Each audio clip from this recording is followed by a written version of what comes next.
Welcome back to TYT's Pride Month special. I'm Adrienne Lawrence, and I'll be leading the second hour of our coverage. And if you are unfamiliar, Pride Month is really about dedicating the month of June to uplifting LGBTQ voices, culture, and supporting rights. And I'm very excited now to be joined by two incredible guests who should be very familiar to you. First, we have Plastic Martyr, who is an accomplished entertainer. She's also set to star in a new film called Yellow Bird and is recording her new single, She Devil, which I am very excited to hear. And for someone I am also very excited to see, let's talk about Jason Carter. That's right, you know him as the pop culture and entertainment commentator. He also hosts #Jason Unleashed, which is a fire show that I have been on. Thank you guys so much for joining us. Been glad to be here. Yes. Also, I want to remind all of you out there to please shop TYT.com. That's right, hitting shop TYT.com, because we're going to be donating 100% of our proceeds today to the Trevor Project.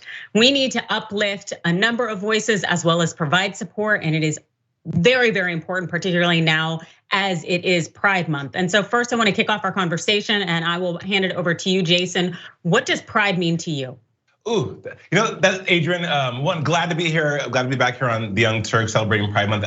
You said it so beautifully, uplifting voices, and that's exactly what Pride means to me. It's uplifting voices, because in our community there is so many different wonderful, I would say, threads in that tapestry, right? LGBTQ plus, IA, and people who are still exploring their own identities. And for me, Pride is just being vocal, being out there, being unabashed, being unashamed, being very proud, being very present in who you are, and sharing that magic. I grew up in a time where, as a 90s kid, the only thing you saw about LGBTQ plus on TV or in the media was either men of color or gay men dying of AIDS and HIV. You saw violence against trans people.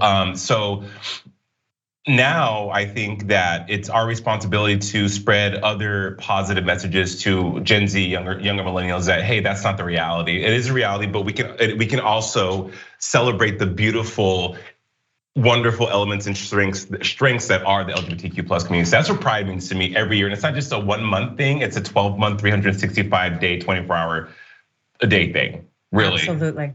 Yeah, that's the only way to roll. I can appreciate that very much. And Plastic, please tell us, what does Pride mean to you? To me, Pride is just really a way to celebrate who you are as the individual that you are. And no matter where you come from, who you are, what you identify as, I think it's important to have pride and to show that to the world. And Pride is just a great, again, we have Pride Month, but really I think we need to continue our Pride longer than just a month. And there's such an attack on us right now. And it's really important to not let your pride be diminished. Yeah, that's right. I completely and totally agree. It is a light that must shine brighter and brighter so others can see it. And something that also is just a very important aspect of Pride and having light shine is in part breaking away from this patriarchal culture to make feminism more trans inclusive. And so when we talk about feminism, something that I think that a lot of people don't realize is an aspect of the feminism I'm talking about is intersectional feminism. And to give you a good definition on that, we can turn to USA Today.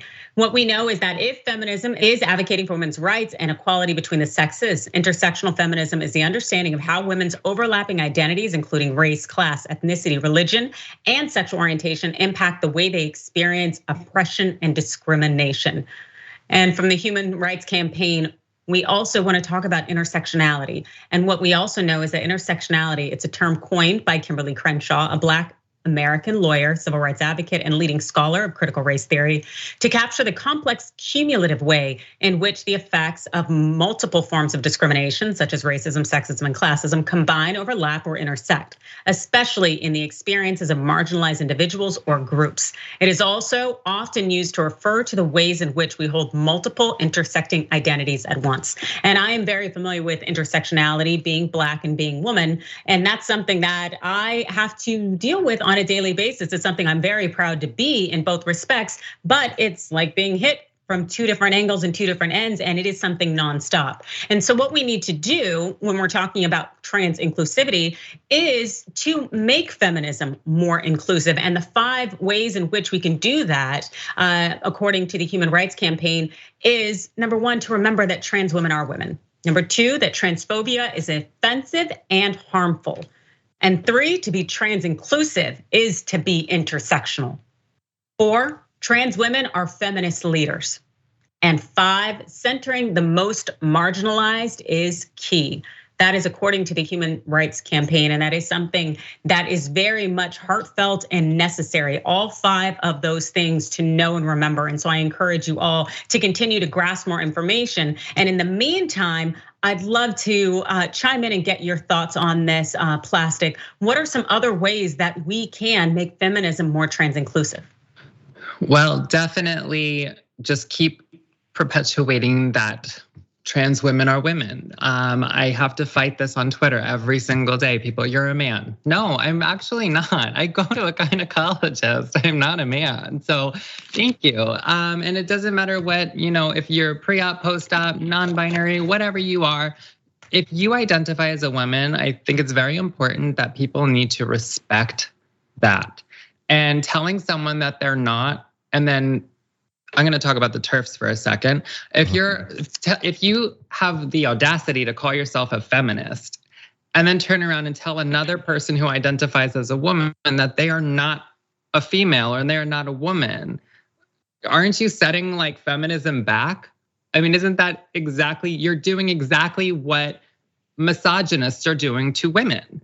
You're doing to other women. It's baffling to me that they don't see the hypocrisy. So I think just continuing to tell the world that trans women are women. Yes, I couldn't agree more. Exactly. And as far as TERFs go, they are right up there with white feminists for me. I do not understand why they keep missing it. And I don't understand why they continue to want to exclude and to oppress. Jason, what are your thoughts on other ways that we can essentially make feminism more trans inclusive? I think Plastic, you hit the nail on the head. I think the HRC and all the information that's readily available online is spot on, right? It's a full stop thing, right? If someone identifies as such, they identify as such, full stop. But there's no room for interpretation. Or you know what? Take it one step further. There are people who I've had conversations with. I am not of the trans experience, but I have a lot of trans brothers and sisters. And when I am not familiar with things, ask questions and then listen. Yeah. Listen, because they move through the world in that capacity. Who better to get the truth from and be educated from someone who is uniquely qualified to do just that, right? So for me, especially, and the conversation around trans for non-trans people has been one that has really been thrust to the forefront now more than ever because of shows like Pose and what we're seeing now, Laverne Cox as the red carpet host for E. The visibility is so beautiful and so awesome to see. And so the interest also is being piqued by people who haven't been exposed to the beautiful trans community. I know people who have never, or to their knowledge, have never met someone who is of the trans experience. And so it's like, for them, they're curious, and I would rather, and Plastic, I want you to chime in on this. I would rather someone be respectfully curious and say, "Hey, I don't understand this. Help me understand," than take the right steps to be inclusive. Because what I did, Adrian, I think you said this when we talked one time about diversity and inclusion, right? So diversity is the ideal, right? And inclusion is the actionable item of those ideals. So if you have someone who isn't familiar with what the trans movement is, even though, I mean, come on, if you're living under a rock, what's going on with you? But if they want, seriously, like in 2022, we should all be aware of like, hey, there are people who are trans that are just like me and you that are trying to live lives, especially being marginalized groups of people. Adrian, about intersectionality, we deal with that every day on so many different levels, marginalized groups, you know what I mean? So respectfully ask, and you will be educated. I think that's one way to be more inclusive, because I have worked with people who are trans who have come up to me like, I just wish someone would talk to me about it, because it's all, instead of it being the elephant in the room, let's have an open conversation and teach me. That's all I can do. Being a gay man, if someone wants to know, hey Jay, tell me about being a gay man, sure, pull up a chair, let's talk about it, because then we are also doing the work of, as we talked about earlier, uplifting our community. So I think that's another great way for inclusivity is to talk about it. Have respectful, open conversations, not these turf people who are just like waiting to say something inflammatory just for the sake of, like, as Brett Ehrlich would say, they're madsterbating. They're mad all the time. They are, and I hope they go blind. But that was a masturbation joke. I'll leave that right there. But I couldn't agree with you more. What I like to say in my practice as a DEI consultant and counselor is to let people define themselves for themselves. You know, you do not need to impose upon people your idea of who they should be. That is one of the hallmark peak ignorance kind of activities you could ever engage in. Let people define themselves and also let them decide the terms under which they choose to interact with you. So don't force yourself on people. And I'm a huge proponent of educating yourself about other cultures, other experiences, other people and their identities at the same time too. You don't necessarily want to push on individuals in the trans community or other members of the queer community to educate you. You have Google, go do some work. Wait till you build those relationships before you can start asking questions. There are a lot of great individuals of the trans community. One of my closest girlfriends, Kayla Ward, is constantly educating on social media. She dedicates her page to talking about her experiences and also YouTube. She's happy to share and to answer questions, but not everybody wants to do that, nor should they. Sure. Because that's a lot of emotional labor. That is a lot of time. So definitely read the room. Educate yourself, stand back, let people define themselves for themselves, put in some work and build those relationships so you can ask the questions that you may want to ask, but you also might find they be answered if you just stand back and kind of remove your own ignorance or disabuse yourself of your ignorance, shall I say. But anything you have to say on this, Plastic, please do share.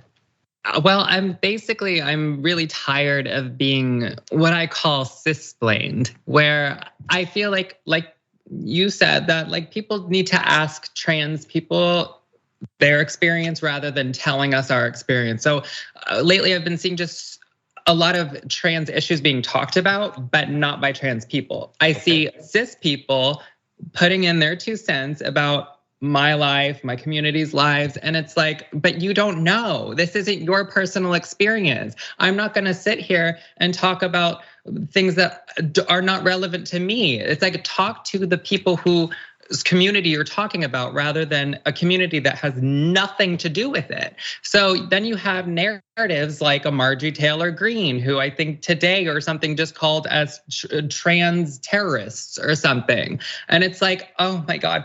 Or, the Robb Elementary shooting. They immediately went to, instead of going to the source of the problem, which was guns, they went to, the shooter was trans. No, they weren't. Stop villainizing us. Stop using trans people as your scapegoat.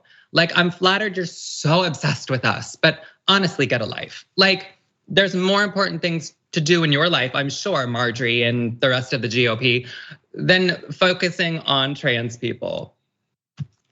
Yeah, I wish there were more important things you do, like, maybe just go away. But hey, we stuck with the ignorance for now, but hopefully not for long. But something that we definitely seem to be stuck with a little too long is rainbow capitalism. Because when we talk about pride, we know it's rooted in rioting. It's rooted in pushing back against the man. But in recent years, it definitely seems that corporations have taken over, seeing it as a way really to promote themselves and to appear inclusive, as opposed to actually put in the work and do the work. So let's talk about the origins of pride really quick. This is from Vox. So Pride Month, Pride celebrations, and Pride marches are how LGBTQ people and allies address the ongoing work for acceptance and equality, which ultimately brings us to the Stonewall riots of 1969 in NYC. Fed up with being harassed and targeted, LGBTQ patrons of the Stonewall Inn, who were predominantly people of color, fought back against the police. It resulted in 4 nights of rioting. Stonewall, spurred by the frustration of being targeted and harassed, worked where polite and civil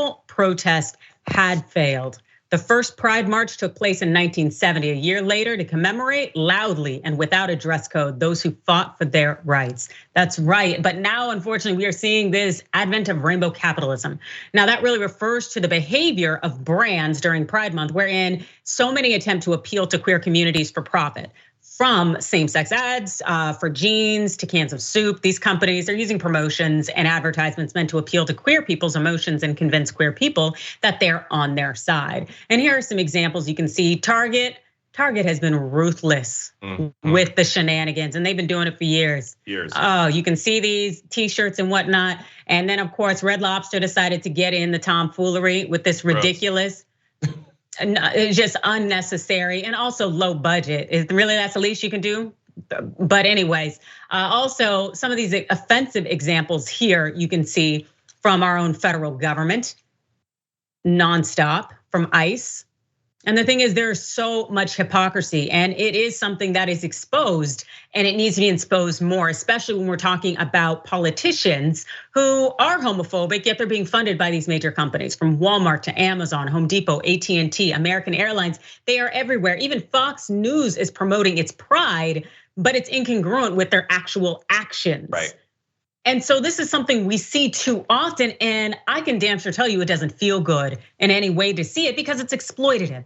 Jason, how are some of these really egregious examples of rainbow capitalism? How are they seen to you? Exploitative, upsetting, fake, phony, lies, all of the above, right? I mean, I worked for a major company for 13 years that has given money to certain people who are completely anti-LGBTQ+. I live in the state of Florida, which is always in the news for everything they're trying to do that's anti-LGBTQ+. It's because, one, I'll say this, because the LGBTQ+ community, we are fabulous. Everybody wants to party with us because we are all that, okay? One, two, it goes back to, for me, it goes back to the day-to-day behaviors of these companies, because it's one thing to Black Lives Matter. You saw all these people post black boxes who have never talked about anything black in their history, right? So, but it's the day-to-day things. When you have LGBTQ+ people, trans people who work at these corporations that have to deal with microaggressions, that deal with poor wages, that deal with bad behavior, and then they go during Pride Month, oh, we stand in solidarity. We're here supporting. It's like, no, you don't. That's a day-to-day thing that you have to do. Those behaviors there's layers to that, right? So yeah, we see Target with the T-shirts, but what is Target doing with their employees on the day-to-day? So I think about those things. Sadly, this isn't going anywhere because billions of dollars are made every year between June 1st and June 30th. For Pride Month, because it's easy, it's colorful, it's joyful, it's buoyant. People are going to talk. And again, with media and entertainment really pushing LGBTQ+ content to the forefront, which they should, people are like, hey, this is a hot ticket. The gay community is a hot ticket. It's like being black. Blackish is a hot ticket. Yeah. People want to be part of the cool thing. And so it comes down to the bottom line, dollars and cents. And again, that company I worked for was listed on, I'm not gonna say which one was listed, that you listed, and I've seen some pretty bad behavior and some things that have been said about the LGBTQ+ community from people who are in high places. A week later, they're at a rally. Yeah, I see you, our gay brothers and sisters. It's upsetting to say the least. Seriously, like the hypocrisy must be fierce, especially when they pretty much boil it down to make you feel like a trend. Plastic, your thoughts? Yeah, the performative allyship, it's exhausting, it's gross, it's nauseating. I'm used to it now. I try to really avoid any companies that are doing that. Again, it's really hard to do that, but it's not even just during Pride Month. It's in general. Like I have an issue with things like Coachella. I mean, the owner of Coachella donates to anti-LGBT organizations. The Polo Lounge at Beverly Hills Hotel used to be one of my favorite restaurants. Now it's one of my favorite places to boycott, because it's when you eat there, you're actually like putting money into the pockets of the people who oppress LGBTQ people. So I think it's really important to basically not just talk the talk, but walk the walk too. Yeah. Yes, absolutely, absolutely. And for those of you looking to walk the walk, if you'd like, please purchase something on shoptyt.com, because we are donating those proceeds to the Trevor Project. And so we need people who will uplift members of the queer community, as well as ensure that they are truly walking the walk and talking the talk. And so I really appreciate you guys joining us today. It's so incredibly important to uplift your voices. And I would love to hear the organizations you're looking to uplift. Plastic, what is it? I'm just looking to uplift love. I'm really tired of all the hate. And I just think that we need to continue to love each other, love ourselves, and spread that love, because there is so much hate in this world, and it's like, it's hard to get out of bed, truly. Yeah, Yeah, more beyond an organization, people, connecting with people, just who people reach out to me all the time in my DMs and ask me about, Jay, how did you come out? What did you say to your family? That's those moments are so important, excuse me, and those moments can more times not save lives. That connection there, that's important to me. So yes, there's Pride Lines here in Miami. It's really cool. Of course, there's GLAAD, but I think it should Plastic nail on the head. Loving everyone, and uplifting everyone beyond an organization. Yeah. Yes, absolutely. Thank you guys so much. I really, really appreciate you spending this time with us, also in doing the work. Please check out these two wonderful people on social media. As you've seen, they were listed below, and you can always find them because they are always doing it and then doing it well. Plastic Martyr, the accomplished entertainer. Check out her new film that will be coming up that she's in, Yellowbird, as well as her single coming out, She Devil. And then Jason Carter, who you can catch on social media at times. He's a busy man, but he hosts #JasonUnleashed. Thank you again. Thank you, Adrian. Thank you, Plastic. Bye. Yep, and we'll be right back.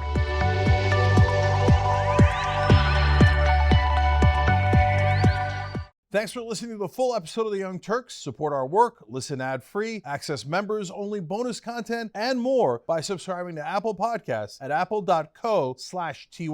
I'm your host, Cenk Uygur, and I'll see you soon.